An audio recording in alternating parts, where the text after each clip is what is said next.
Halo Malaysia, selamat pagi, salam sejahtera Malaysia. Malaysia kita punya, cintai Malaysiaku, kita jaga kita. Sebelum kita mulakan berita hangat pada hari ini, untuk anda yang baru pertama kali, silalah untuk sudi tekan butang subscribe, like dan share. Sila juga tinggalkan komen anda kerana setiap komen anda amatlah dihargai. Berita hangat hari ini daripada channel ini, Denyut nadi suara rakyat bergema terus-menerus di dalam channel ini. Setiap hari kita membawakan berita-berita terbaru yang pastinya dinantikan oleh seluruh rakyat Malaysia. Kita akan mulakan berita kita. 1, 2, 3. Berita mula sekarang. Sejahtera Malaysia, selamat tengah hari. Berita terkini dipetik daripada syahbudin.com.my.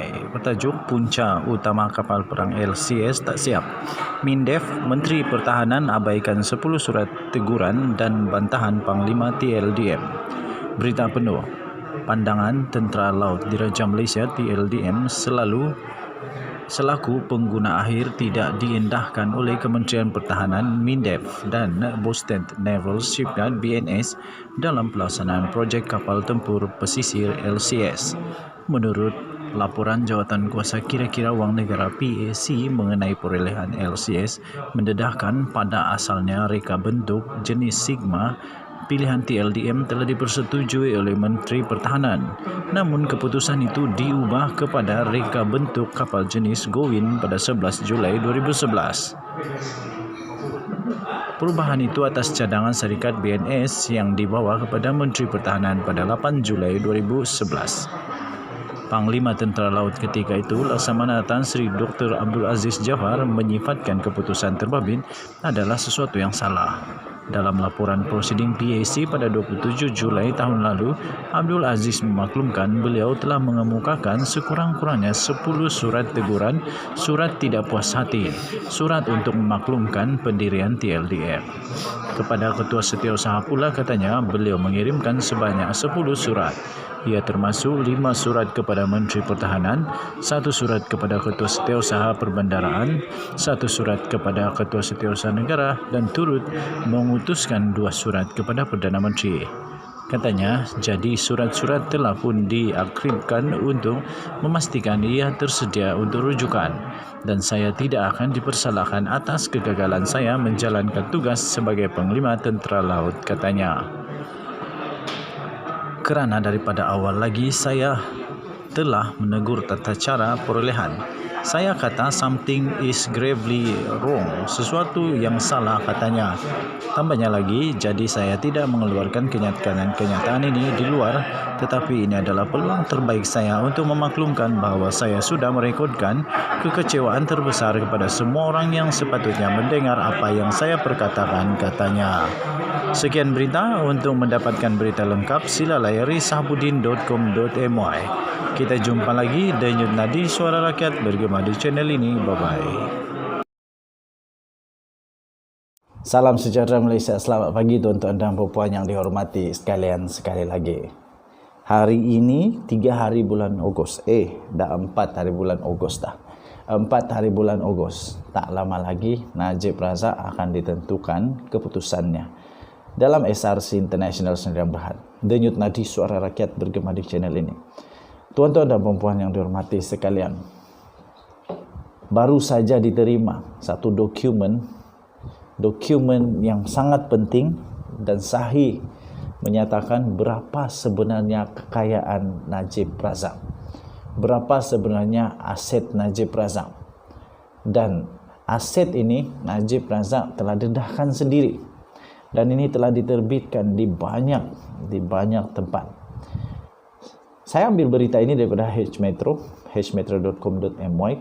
Najib mendedahkan aset sebanyak 4.49 juta ringgit Malaysia. Datuk Seri Najib Tun Razak telah mendedahkan aset yang dimiliki oleh beliau, antaranya adalah deposit kepada Amanah Saham Nasional Berhad ASN, beberapa lot tanah dan rumah serta kereta mewah iaitu Mercedes-Benz dan Bentley Continental Flying Spur yang kesemuanya dianggarkan bernilai 4.49 juta ringgit Malaysia. Bekas Perdana Menteri itu telah membuat pendedahan berkenaan selepas SRC International dan sebuah anak syarikatnya iaitu Gandingan Mentari Sdn Bhd selaku plaintiff memperoleh perintah injuksi Mareva daripada Mahkamah Tinggi di sini untuk menghalang beliau daripada memindahkan atau melupuskan mana-mana asetnya yang bernilai sehingga 42 juta ringgit. Tuan-tuan dan puan yang dihormati sekalian, injuksi Mareva adalah perintah sementara yang mengekang Datuk Seri Najib Tun Razak selaku defendant daripada melupuskan sehingga keputusan dicapai dalam kes antara plaintiff dan defendant. Berdasarkan dokumen yang telah diperolehi oleh pihak media hari ini, Najib Razak yang ketika ini berumur 69 tahun telah mendedahkan bahawa aset miliknya di dalam afidavit tambahan yang difailkan menerusi Tetuan Syafiq & Co pada 20 Julai yang lalu.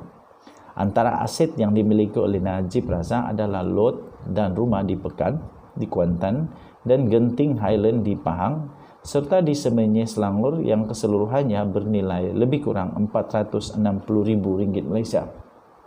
Selain itu, tuan-tuan dan puan yang dihormati sekalian, Najib Razak turut memiliki 5 kereta, iaitu 4 Mercedes-Benz dan sebuah kereta Bentley Continental Flying Spur yang diperolehi sebagai hadiah.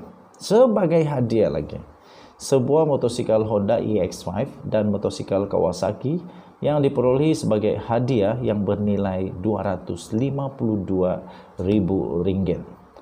Selain itu, beliau turut memiliki wang tunai berjumlah 1.2 juta ringgit Malaysia di dalam akaun Afin Bank dan wang pelaburan dalam Amanah Saham Nasional Berhad berjumlah 2.5 juta. Perkara itu kemudian telah disahkan oleh Peguam Najib sendiri, iaitu Muhammad Farhan Muhammad Syafi ketika dihubungi oleh media. Tuan-tuan dan puan, Muhammad Farhan turut memaklumkan prosiding hari ini di hadapan Hakim Datuk Amarjed Singh ditetapkan untuk perbicaraan bagi permohonan untuk penangguhan prosiding kes saman SRC terhadap Najib. Ini kes saman. Banyak betul kes Najib ni. Bagaimanapun pihaknya menarik balik permohonan itu. Katanya, kami menarik balik permohonan itu dengan syarat untuk memfailkan pembelaan kami dalam tempoh 2 bulan, katanya. Mahkamah kemudian telah menetapkan pada 13 Oktober ini untuk pengurusan kes saman itu, katanya.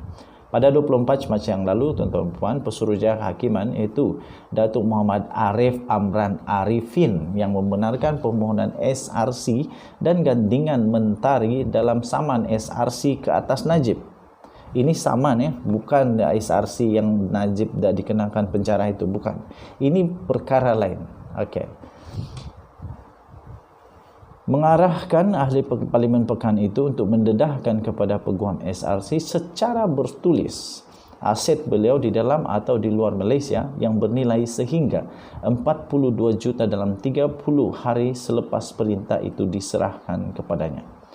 Muhammad Arif Imran turut mengarahkan Najib supaya tidak mengalih, tidak melupuskan, tidak mengendali atau tidak mengurangkan nilai asetnya di dalam dan di luar Malaysia itu sehingga 42 juta ringgit Malaysia sehingga keputusan akhir saman itu dikeluarkan. Najib juga dibenarkan mengeluarkan dan membelanjakan wang daripada sebuah akaun bank atau sumber lain yang tidak melebihi RM100,000 sebulan untuk perbelanjaan sara hidup dan guaman yang mahkamah ini menyatakan ia adalah termasuk dalam perintah injeksi Mareva mereka sementara diperolehi oleh One Malaysia Development Berhad 1MDB. SRC adalah syarikat 1MDB dan Gandingan Mentari Sdn Bhd adalah anak syarikat milik penuh SRC. Memfailkan writ saman itu terhadap Najib pada 7 Mei tahun lalu, tuan-tuan dan puan. Mereka mendakwa bahawa Najib telah melakukan pecah amanah, menyalahgunakan kuasa dan memperoleh manfaat pribadi daripada dana SRC selain telah menyelewengkan dana berkenaan. Apa yang akan terjadi kepada Datuk Seri Najib Tun Razak selepas ini? Yang pasti, tuan-tuan dan puan-puan yang dihormati sekalian, ramai orang duk kata kepada saya, nak kesian apa? Tapi saya manusia biasa. Saya memang kesian kerana pertama, saya tidak dapat nafikan bahawa Datuk Seri Najib Tun Razak memang ada banyak jasa kepada rakyat Malaysia. Kerana itu saya rasa kesian dengan dia.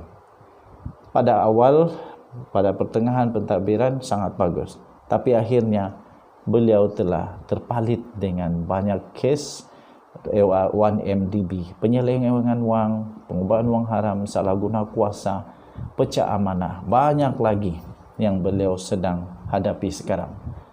Jadi sekarang tuan-tuan dan puan, berapa banyak Najib Razak perlu lalui di mahkamah? Amat banyak. SRC International, dia sudah pecah amanah, yang ini disaman jadi 2. Kemudian 1MDB Tenuh, lepas itu adalah pengubahan audit, lepas tu di perbendaharaan negara, lembaga hasil dalam negeri. Adui, pening kepala. Kalaupun Datuk Seri Najib Tun Razak tidak dipenjarakan, dia akan tetap turun naik mahkamah juga sehingga kes 1MDB ini selesai. Tidak tahu bila boleh selesai, tapi kita percaya dengan kehakiman perundangan di negara Malaysia pasti akan membuat perbicaraan terbaik, adil, sama dan tidak berat sebelah. Saya percaya dengan mahkamah, saya percaya perundangan negara Malaysia antara yang terbaik di dunia. Jadi saya tidak ada apa-apa keraguan dengan perundangan Malaysia. Kalau Najib menang, tahniah diucapkan. Kalau dia kalah, apa boleh buat? Nasi sudah jadi bubur, kena hadapi. Itulah konsekuensi daripada perbuatan. Okey. Rakyat boleh memaafkan tapi tidak akan melupakan. Denyut nadi suara rakyat bergema di channel ini. Jangan lupa tekan butang subscribe, like dan share. Selamat menyambut bulan kemerdekaan. Belum hari kemerdekaan, tapi bulan kemerdekaan. Dan pada bulan September nanti untuk Hari Malaysia. Kita jumpa lagi. Bye-bye.